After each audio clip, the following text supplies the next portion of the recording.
दोस्तों अभी थोड़े दिन पहले आपको याद होगा सीएनबीसी आवाज आवाज के जो होस्ट हैं उन पे इनसाइडर ट्रेडिंग के लिए सेबी ने बैन लगाया था और ये न्यूज़ दोस्तों अभी ठंडी भी नहीं हुई थी कि यहाँ पर एक और न्यूज़ आ चुकी है। सेबी ने अब की बार बैन लगाया दोस्तों किशोर बियानी पे। इनको तो आप जानते ही होंगे। ये हैं फ्यूचर ग्रुप के फाउंडर किशोर बियानी। जी हाँ दोस्तों।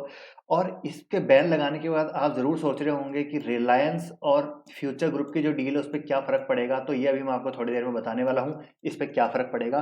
तो वीडियो को दोस्तों एंड तक देखिएगा। इस पे हम बात करेंगे एक निवेशक की मेंटालिटी के बारे में। एक वीडियो मैंने थोड़े टाइम पहले बनाया था फ्यूचर ग्रुप में क्या ऑपरेटर गेम चल रहा है। उसमें मैंने साफ-साफ मना किया था कि फ्यूचर ग्रुप में आप इन्वेस्ट मत कीजिए। यहाँ पर हालाँकि मैंने वीडियो बनाया था लेकिन उसमें मुझे कमेंट बहुत नेगेटिव देखने को मिले थे। उस टाइम बोला गया था कि you don't have any knowledge and this and that. तो यहाँ पर मैंने साफ-साफ बोला था दोस्तों कि मत कीजिए इसमें। इन्वेस्ट इन्वेस्ट करने के लिए हज़ारों कंपनियाँ पड़ी हैं, जिनका मैनेजमेंट अच्छा है, जिनकी बैलेंस शीट अच्छी है, उसमें इन्वेस्ट कीजिए। लेकिन आज आप देख सकते हैं यहाँ पर क्या न्यूज़ निकल के सामने आ रही है। और चलिए न्यूज़ तो बात की बात है। देखिए वो मैनेजमेंट तो उस टाइम किसी को नहीं पता था, लेकिन आपको इन्वेस्ट करने से पहले हमेशा बैलेंस शीट देखनी पड़ती है। अगर आप बैलेंस शीट देखेंगे फ्यूचर ग्रुप की, तो आपको उसी टाइम एक पता चल जाता है कि भाई ये इन्वेस्ट लायक कंपनी है या नहीं है। तो वो पहली चीज़ है। ये तो न्यूज़ बाद में भी आ सकती है, उस टाइम किसी को पता नहीं था। लेकिन आप यहाँ पर आज की न्यूज़ के बाद डेफ़िनेटली आपको समझना चाहिए कि मैनेजमेंट और बैलेंस शीट दोनों कितना ज़रूरी है अगर आप कहीं पे इन्वेस्ट करते हैं। और उस टाइम मैंने वीडियो बनाया था, तो यहाँ पर मुझे नेगेटिव कमेंट्स बहुत मिले थे, लेकिन कोई बात नहीं, चलिए ये तो part and parcel of the knowledge है। तो आज हम बात करेंगे इसके बारे में पूरी डिटेल में, तो एंड तक देखिएगा वीडियो को, काफ़ी कुछ सीखने को मिलेगा आपको दोस्तों। तो चलिए शुरू करते हैं। तो यहाँ पर देख सकते हैं आप कि ये जो कैपिटल मार्केट रेगुलेटर है सेबी दोस्तों, उन्होंने यहाँ पर बैन कर दिया है किशोर बियानी और उनके भाई अनिल बियानी को इनसाइडर ट्रेडिंग के मामले में, और यहाँ पर उन पे बैन लगाया गया है। अब देखिए रिलायंस और जो इसकी डील है फ्यूचर ग्रुप की, उस पे क्या असर पड़ेगा। तो यहाँ पर देखिए सेबी के इस आदेश में स्वीकृति से जुड़ी किसी डील का जिक्र नहीं है, मतलब यहाँ पर किसी डील का ज़िक्र नहीं है। तो इसके अनुसार यहाँ पर रिटेल और फ्यूचर ग्रुप की डील दोस्तों कुछ यहाँ पर फ़र्क नहीं पड़ने वाला है, यहाँ पर कुछ इम्पैक्ट नहीं आएगा इस पे। तो यहाँ पर ये जो डील है, ये कंटिन्यू रहेगी। हालाँकि देखिए अभी पेंडिंग पड़ी हुई है, होल्ड पे गई हुई है। सेबी ने हालाँकि इसको मंज़ूरी दे दी थी इस डील को, लेकिन अमेज़न ने यहाँ पर फिर से हाई कोर्ट में अर्ज़ी दाखिल करके यहाँ पर होल्ड पे डलवा दिया है इस डील को। देखिए यहाँ पर ये देर कल शाम की ही न्यूज़ है दोस्तों। यहाँ पर आप देखेंगे आज फ्यूचर ग्रुप के जितने भी शेयर हैं आपको रेड में दिखाई पड़ेंगे, just because of this reason. ये देखिए इसकी एनसीएलटी यहाँ पर, चलिए मेन चीज़ हम पढ़ते हैं। देखिए फ्यूचर ग्रुप ने रिलायंस का डील के लिए एनसीएलटी का रुख किया था। इस डील से सेबी भारतीय प्रतिस्पर्धा आयोग से पहले की मंजूरी मिल चुकी है। हालाँकि अमेज़न ने इस बात को कोर्ट कर, तो ये मैंने आपको बता दिया कि यहाँ पर सेबी ने इसको अप्रूव कर दिया था, लेकिन यहाँ पर अमेज़न ने इसको कोर्ट में वापस से अर्जी दाखिल की, तो वहाँ पर ये वापस से पेंडिंग पड़ा हुआ है मामला, ऑन होल्ड इसको डाल दिया गया है।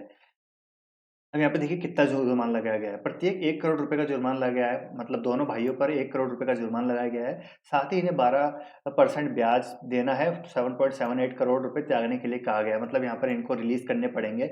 और सेबी ने फैसला 10 मार्च 20 अप्रैल 2000 एफआरएल के, यहाँ पर देखिए इनसाइडर ट्रेडिंग हुई है 10 मार्च से 20, तो 2017 की बात है और ये अब यहाँ पर कन्फर्म हुआ है। तो यहाँ पर ये मामला अब सुनाया गया है सेबी के द्वारा।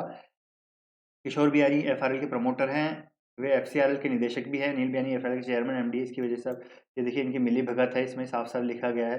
तो ये न्यूज़ है दोस्तों पूरी। ये न्यूज़ आपको इसलिए बताने की कोशिश कर रहा हूँ कि अगर आप फ्यूचर ग्रुप में इन्वेस्टेड हैं, तो आपको ज़रूर सोचना चाहिए। देखिए अब तो यहाँ पर मैनेजमेंट की क्रेडिबिलिटी पे भी धब्बा आ गया है, निशान हो गया है। तो आपको ज़रूर इन्वेस्ट ऐसी कंपनीज़ में करना चाहिए जहाँ पर क्लीन मैनेजमेंट हो, क्लीन बैलेंस शीट हो, क्लीन ट्रैक रिकॉर्ड हो। तो वहाँ पर आपको ज़रूर इन्वेस्ट करना चाहिए। आप इसकी अगर बैलेंस शीट भी देखेंगे तो आपको देखेंगे फ्यूचर ग्रुप के कई शेयर्स में, कई कंपनीज़ में आपको 60% 90% तक आपको शेयर प्लेज मिलेंगे।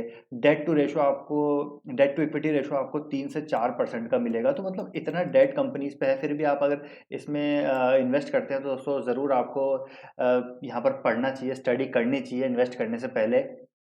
ट्रेडिंग की बात, इंट्राडे ट्रेडिंग की बात अलग है, लेकिन इन्वेस्ट करना है तो आपको इन्वेस्ट के दोस्तों कुछ फंडामेंटल्स होते हैं, कुछ प्रिंसिपल्स होते हैं, वो आपको फॉलो करने पड़ेंगे। तो इस न्यूज़ के बाद देखिए मार्केट में फिर से एक बार वापस से वही चीज़ निकल के सामने आती है कि मार्केट यहाँ पर जितना आसान है दोस्तों उतना आसान है नहीं, जितना आसान दिखता है उतना आसान है नहीं। यहाँ पर कभी भी कोई भी न्यूज़ आ सकती है और आपकी जो इन्वेस्टिंग के जो मेंटालिटी होती है वो कभी भी चेंज हो सकती है। तो इसलिए कभी भी ये मत सोच के चलिए कि हमको इन्वेस्ट करना है तो हमको इसको लॉन्ग टाइम तक रखना है। ज़रूर रख सकते हैं लॉन्ग टाइम तक, लेकिन जब तक उसकी बैलेंस शीट अच्छी हो, जब तक उसकी मैनेजमेंट की क्रेडिबिलिटी अच्छी हो। अब एक एग्जांपल दूँ आपको येस बैंक का। येस बैंक में ज़रूर आपने देखा होगा, अच्छा था शेयर, काफ़ी अच्छा यहाँ पर रनअप दिखाया था, काफ़ी अच्छा परफॉर्मेंस दिया था, लेकिन जैसे ही वो न्यूज़ आई मैनेजमेंट की, तो आपको ज़रूर वहाँ पर से एग्ज़िट कर लेना चाहिए था, क्योंकि अगर आप सोच रहे हैं कि नहीं ऐसा नहीं है, तो जब भी मैनेजमेंट से कुछ रिलेटेड इश्यू हो तो आपको ज़रूर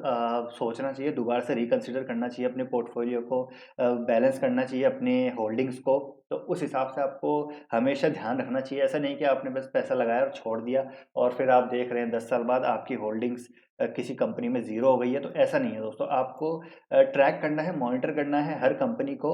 अगर आपके पोर्टफोलियो में 20 कंपनी है तो उनको चेक करते रहिए, क्वार्टरली बेसिस पे, हाफ ईयरली बेसिस पे, हमेशा चेक करते रहिए, उनके ध्यान रखिए, उन पे क्या न्यूज़ आ रही है, मैनेजमेंट से रिलेटेड क्या कमेंट्री आ रही है, मार्केट में क्या न्यूज़ चल रही है। तो ये सब चीज़ें हैं, बहुत ही बेसिक है लेकिन फिर भी बहुत ही इंपॉर्टेंट है दोस्तों। तो यही था आज का वीडियो। आई होप आपको अच्छा लगा होगा, और अच्छा लगा है तो अपना कमेंट ज़रूर कमेंट बॉक्स में लिखिए। आपका ओपिनियन जानना हम ज़रूर चाहेंगे, और थॉट प्रोसेस आपका जानना ज़रूर चाहेंगे। तो दोस्तों ये था आज का वीडियो। आई होप आपको अच्छा लगा है, तो अच्छा लगा तो लाइक कीजिए, चैनल पे नए हैं तो सब्सक्राइब कर लीजिए। ऐसे ही आपको इन्फॉर्मेटिव और नॉलेजेबल कंटेंट यहाँ पे लाते रहते हैं। तो मिलते हैं दोस्तों नए वीडियो में। Till then take care, bye bye.